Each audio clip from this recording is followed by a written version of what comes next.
महाभारत केवल एक महाकाव्य या युद्ध की गाथा नहीं, धर्म अधर्म कर्तव्य त्याग मानवीय भावनाओं का एक विशाल दर्पण है। यह हस्तिनापुर के सिंहासन के लिए संघर्ष की कहानी है, दो चचेरे भाइयों के परिवारों, कौरवों पांडवों। यह कथा हमें जीवन के गहन सत्यों से परिचित कराती है। इस महाकाव्य के रचयिता महर्षि कृष्ण द्वैपायन वेद व्यास जी हैं। लालच, अहंकार, अन्याय, जबकि धर्म और सत्य का पथ अंत में विजय और शांति प्रदान करता है। इसी विशाल महाकाव्य के भीष्म पर्व के भीतर श्रीमद्भगवद गीता नामक एक देदीप्यमान रत्न छिपा है। गीता कोई पृथक ग्रंथ नहीं, बल्कि महाभारत का ही एक अभिन्न अंग है। यह संवाद उस समय का है जब कुरुक्षेत्र की रणभूमि में दोनों सेनाएं सज्ज खड़ी थीं और पांडव पक्ष के महानायक अर्जुन अपने ही संबंधियों को शत्रु देखकर मोह और विषाद में ग्रस्त हो गए थे। तब उनके सारथी और मार्गदर्शक स्वयं भगवान श्री कृष्ण ने जो उपदेश दिया वही श्रीमद्भगवद गीता है। यह मात्र 700 श्लोकों का संवाद है जो मानव जीवन के प्रत्येक पहलू का मार्गदर्शन करता है, प्रत्येक दुविधा, प्रत्येक कर्तव्य। इसलिए इसे सार्वभौमिक और कालातीत माना जाता है। गीता का ज्ञान किसी विशेष धर्म, जाति या समय तक सीमित नहीं है। आत्मा, परमात्मा, कर्म, योग, भक्ति यह हमें सिखाता है कि हम दैनिक जीवन में अपने कर्तव्यों का पालन करते हुए आध्यात्मिक उन्नति कर सकते हैं और मोक्ष की ओर अग्रसर हो सकते हैं। यह संवाद अर्जुन के माध्यम से समस्त मानव जाति को संबोधित है, जो अपने अपने जीवन के कुरुक्षेत्र में दुविधा से जूझ रही है। गीता हमें उस निराशा के क्षण में आशा की किरण दिखाती है जब कर्तव्य और भावना के बीच संघर्ष चरम पर होता है और सही मार्ग चुनना कठिन हो जाता है। श्रीमद्भगवद गीता के प्रथम अध्याय का नाम अर्जुन विषाद योग है। यह नाम अपने आप में बहुत गहरा अर्थ समेटे हुए है। विषाद का अर्थ है गहरा दुख, शोक, संताप, मोह से उत्पन्न हुई मानसिक पीड़ा। योग का अर्थ है जुड़ना, मिलन। सामान्यतः योग को हम सुख से जोड़ते हैं, शांति से जोड़ते हैं, परंतु यहाँ विषाद के साथ योग शब्द का प्रयोग आश्चर्यजनक लग सकता है। इसका गूढ़ अर्थ यह है कि अर्जुन का यह विषाद परमात्मा से जोड़ने का माध्यम बना। यही विषाद वह निमित्त बना जिसके कारण श्री कृष्ण ने गीता का ज्ञान दिया। अतः अर्जुन का विषाद भी एक प्रकार का योग है जो जीव को ईश्वर से जोड़ता है। यह अध्याय मानसिक और भावनात्मक उथल पुथल की नींव रखता है। यह दिखाता है कि एक महान योद्धा निर्णायक क्षण में अपने प्रियजनों को शत्रु पक्ष में देखकर टूट जाता है। गांडीव धनुष उसके हाथों से सरकता है, शरीर कांपता है, मन भ्रमित हो जाता है। यह केवल अर्जुन की व्यक्तिगत दुविधा नहीं है, बल्कि हर व्यक्ति की आंतरिक लड़ाई है। आध्यात्मिक यात्रा का आरंभ अक्सर गहरे संकट से होता है। अपने दुर्बलताओं को स्वीकार करना लज्जाजनक नहीं है। अर्जुन ने अपनी पीड़ा छिपाई नहीं, उन्होंने ईमानदारी से श्री कृष्ण के सामने सब कहा। सारी शंकाएं, सारे तर्क, सारे भय खुलकर रखे। यही समर्पण ज्ञान का पहला चरण है। जब तक समस्या स्वीकार न हो, समाधान नहीं। अर्जुन का विषाद कमजोरी नहीं, संवेदनशीलता और धर्म की गहरी समझ का प्रतीक था। अध्याय एक प्रश्न पर समाप्त होता है, क्या धर्म की स्थापना के लिए अपने स्वजनों का वध उचित है? यह विषाद परम ज्ञान का प्रवेश द्वार बनता है। कुरुक्षेत्र, जिसे धर्म क्षेत्र भी कहा गया है, वह ऐतिहासिक भूमि है जहां महाभारत का महायुद्ध लड़ा गया। यह केवल एक भौगोलिक स्थान नहीं, बल्कि एक ऐसा प्रतीक है जहां धर्म और अधर्म की शक्तियों का निर्णायक टकराव हुआ। कल्पना कीजिए उस विशाल मैदान की। लाखों की संख्या में योद्धा, हाथी, घोड़े और रथ। एक और हस्तिनापुर के सिंहासन पर अपना अधिकार जताने वाली कौरवों की विशाल सेना है, जिसका नेतृत्व भीष्म पितामह कर रहे हैं। गुरु द्रोणाचार्य, कृपाचार्य, कर्ण, उनकी सेना संख्या में अधिक है और अहंकार तथा अन्याय के मद में चूर है। उनके ध्वज और पताकाएं हवा में ऐसे फहरा रही हैं मानो वे अपनी विजय की घोषणा पहले ही कर रही हों। दूसरी ओर संख्या में कम, परंतु धर्म और सत्य के पक्ष में खड़ी पांडवों की सेना है। इस सेना का नेतृत्व धृष्टद्युम्न कर रहे हैं। युधिष्ठिर, भीम, अर्जुन, नकुल, सहदेव, उनके पक्ष में विराट, द्रुपद। इस सेना के केंद्र में है अर्जुन, जो अपने समय के सबसे बड़े धनुर्धर माने जाते हैं। उनके रथ पर स्वयं भगवान श्री कृष्ण उनके सारथी के रूप में विराजमान है। यह कोई साधारण रथ नहीं है। इसके शिखर पर स्वयं हनुमान जी ध्वज के रूप में विराजमान है। पांडव सेना में उत्साह है, परंतु उनके मन में युद्ध की अनिवार्यता को लेकर एक पीड़ा भी है, क्योंकि वे जानते हैं कि यह युद्ध अपनों के विरुद्ध है। इस महायुद्ध के प्रमुख पात्रों में सबसे केंद्रीय हैं अर्जुन और श्री कृष्ण। अर्जुन पांडु के पुत्र हैं और इंद्र के अंश माने जाते हैं। वे एक आदर्श शिष्य, एक वीर योद्धा और एक संवेदनशील मनुष्य हैं। उनकी यही संवेदनशीलता उन्हें युद्ध भूमि में विषादग्रस्त कर देती है। उनके सामने हैं भगवान श्री कृष्ण, जो द्वारका के राजा हैं, पांडवों के मित्र और रिश्तेदार हैं, और सबसे बढ़कर वे स्वयं परब्रह्म परमात्मा हैं, जो मनुष्य रूप में अवतरित हुए हैं। वे इस नाटक के सूत्रधार हैं, जो अर्जुन को निमित्त बनाकर संसार को कर्तव्य का पाठ पढ़ाने आए हैं। उनका शांत और सौम्य मुखमंडल इस भीषण वातावरण में भी स्थिरता और आश्वासन का प्रतीक है। ये सभी पात्र इस युद्ध की जटिलता और नैतिक दुविधाओं को दर्शाते हैं। यह युद्ध केवल अच्छे और बुरे के बीच नहीं, बल्कि कर्तव्य, प्रतिज्ञा, मित्रता और धर्म के बीच एक अत्यंत जटिल संघर्ष है, जिसका मंच कुरुक्षेत्र की पवित्र भूमि पर सजा है।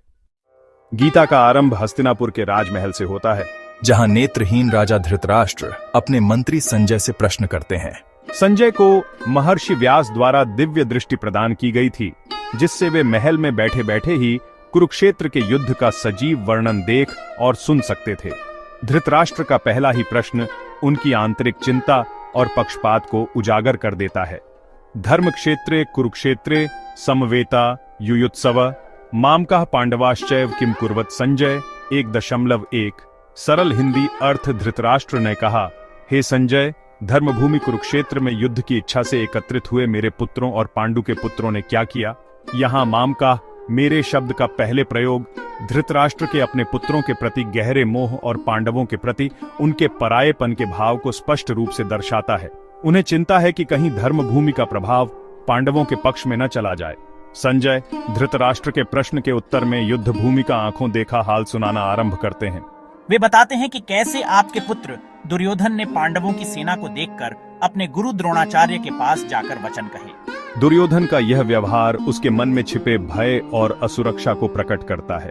वह पांडव सेना की व्यूह रचना को देखकर, जो कि द्रुपद पुत्र धृष्टद्युम्न द्वारा की गई थी, अपने गुरु को उकसाने का प्रयास करता है। वह द्रोणाचार्य को याद दिलाता है कि धृष्टद्युम्न उन्हीं के शिष्य हैं और द्रुपद के पुत्र भी, जिन्हें मारने के लिए ही उनका जन्म हुआ है। दुर्योधन अपनी बात को आगे बढ़ाते हुए पांडव सेना के महारथियों जैसे भीम, अर्जुन, युयुधान, सात्यकी, विराट, द्रुपद, धृष्टकेतु, चकितान, काशीराज, पुरुजित, कुंतीभोज, शैब्य, वह अपनी सेना के पराक्रमी योद्धाओं का भी उल्लेख करता है, जिनमें द्रोणाचार्य, भीष्म पितामह, कर्ण, कृपाचार्य, अश्वत्थामा, विकर्ण, सोमदत्त के पुत्र भूरिश्रवा। वह कहता है कि हमारी सेना भीष्म पितामह द्वारा रक्षित है और अजेय है, जबकि पांडवों की सेना भीम द्वारा रक्षित होने के कारण जीतने में सरल है। ये उसकी कूटनीति और अपने पक्ष का मनोबल बढ़ाने का एक प्रयास था, परंतु इसके पीछे उसका डर साफ झलक रहा था। इसके बाद दुर्योधन के मन के भाव को जानकर कुरुवंश के वृद्ध और प्रतापी पितामह भीष्म ने उसे प्रसन्न करने के लिए सिंह के समान गर्जना करते हुए अपना शंख बजाया। भीष्म के शंख बजाते ही कौरव सेना में चारों ओर से शंख, नगाड़े, ढोल, मृदंग, नरसिंघे और उनका वह शब्द अत्यंत भयंकर हुआ। ये एक प्रकार से कौरव पक्ष द्वारा अपनी शक्ति का प्रदर्शन था, जिसका उद्देश्य पांडव सेना के मनोबल को तोड़ना था। कौरव सेना के तुमुलनाद के प्रत्युत्तर में पांडव पक्ष ने जो प्रतिक्रिया दी, वह उनके आत्मविश्वास और दिव्यता का प्रतीक थी।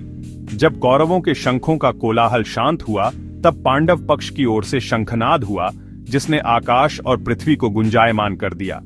श्री कृष्ण ने पांचजन्य नामक शंख को बजाया, अर्जुन ने देवदत्त नामक शंख का नाद किया, भीमसेन ने पौंड्र नामक अपने विशाल शंख को फूंका, कुंतीपुत्र राजा युधिष्ठिर ने अनंत विजय नामक शंख बजाया।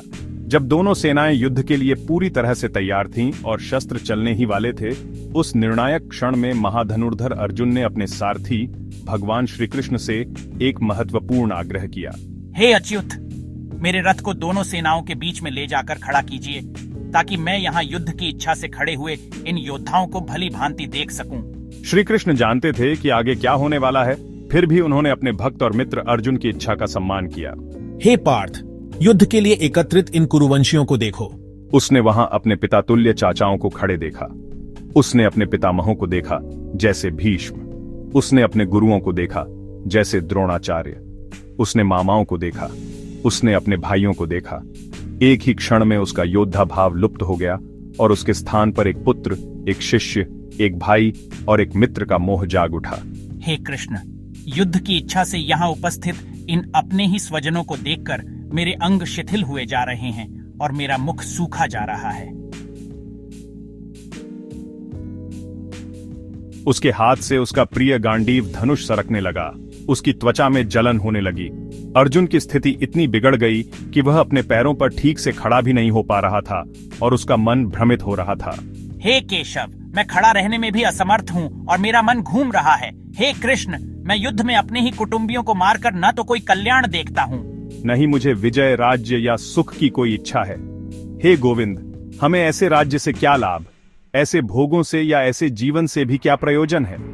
अर्जुन के लिए अब विजय का कोई अर्थ नहीं रह गया था, क्योंकि जिस सुख और राज्य के लिए यह युद्ध लड़ा जा रहा था, वह सुख अपने ही लोगों के शवों पर खड़ा होगा। अर्जुन ने युद्ध का सबसे भयानक परिणाम कुलक्षय अर्थात वंश का नाश बताया। उन्होंने कहा कि कुल का नाश होने पर सनातन कुल धर्म नष्ट हो जाते हैं। जब अधर्म बढ़ जाता है तो कुल की स्त्रियां दूषित हो जाती हैं और स्त्रियों के दूषित होने से वर्ण संकरता उत्पन्न होती है, अर्थात समाज में अवैध और अवांछित संतानें पैदा होती हैं। ये वर्ण संकरता पूरे कुल को और कुल का नाश करने वालों को नरक में ले जाने का कारण बनती है।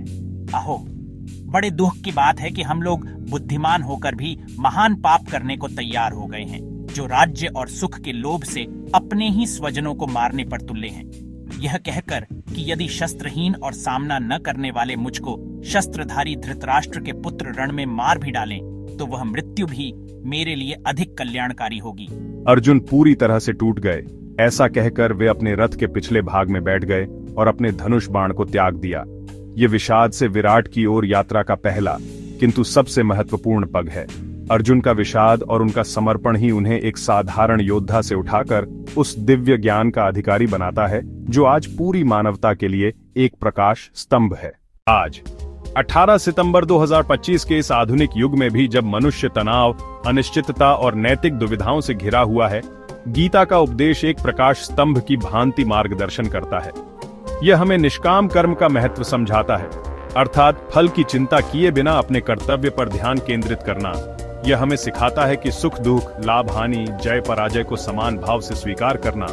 गीता का अध्ययन आध्यात्मिक शांति ही नहीं बल्कि संतुलित और उद्देश्यपूर्ण जीवन भी सिखाता है। यह वह संजीवनी है जो अर्जुन जैसे महायोद्धा के विषाद को मिटाकर उसे कर्तव्य पथ पर आरूढ़ कर सकती है। समर्पण। मैं आपका शिष्य हूँ, आपकी शरण में आया हूँ, मेरा मार्गदर्शन कीजिए। यही समर्पण ज्ञान का द्वार खोलता है। जब तक हम यह मानते हैं कि हम सब कुछ जानते हैं, तब तक हम कुछ भी नया नहीं सीख सकते। अर्जुन का विषाद और उनका समर्पण ही उन्हें एक साधारण योद्धा से उठाकर उस दिव्य ज्ञान का अधिकारी बनाता है जो आज पूरी मानवता के लिए एक प्रकाश स्तंभ है। ये विषाद से विराट की ओर यात्रा का पहला किंतु सबसे महत्वपूर्ण पग है।